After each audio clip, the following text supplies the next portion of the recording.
ప్రముఖ నటి సమంతకు అరుదైన గౌరవం దక్కింది. 77వ గణతంత్ర దినోత్సవాన్ని పురస్కరించుకుని రాష్ట్రపతి ద్రౌపది ముర్ము ఏర్పాటు చేసిన ఎట్ హోమ్ విందులో ఆమె పాల్గొన్నారు. ఈ ప్రతిష్టాత్మక కార్యక్రమానికి హాజరైన అనంతరం సమంత సోషల్ మీడియాలో తన ఆనందాన్ని పంచుకుంటూ భావోద్వేగ పోస్ట్ పెట్టారు. తన కెరీర్లో ఇలాంటి ఒక రోజు వస్తుందని కలలో కూడా ఊహించలేదని, తన అదృష్టం మాతృభూమి వల్లే ఇది సాధ్యమైందని ఆమె పేర్కొన్నారు.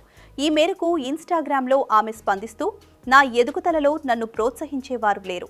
ఎప్పటికైనా ఇలాంటి వేదికపై నిలుచుంటానని నా అంతరాత్మ కూడా చెప్పలేదు. ఎలాంటి మార్గం కనిపించలేదు. ఇలాంటి కలను కనడానికి కూడా అప్పట్లో సాహసించలేదు.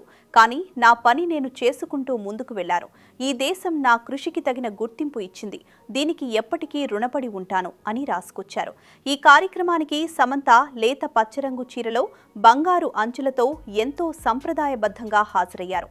బంగారు చోకర్ నెక్లెస్, చెస్ చెవిపోగులతో తేలికపాటి మేకప్లో ప్రత్యేక ఆకర్షణగా నిలిచారు. రాష్ట్రపతి భవన్లో దిగిన పలు ఫోటోలను, విందుకు సంబంధించిన ఆహ్వాన పత్రాన్ని కూడా ఆమె షేర్ చేశారు. ఈ విందులో ప్రధాని నరేంద్ర మోదీ, ఉపరాష్ట్రపతి సిపి రాధాకృష్ణన్ వంటి పలువురు ప్రముఖులు పాల్గొన్నారు.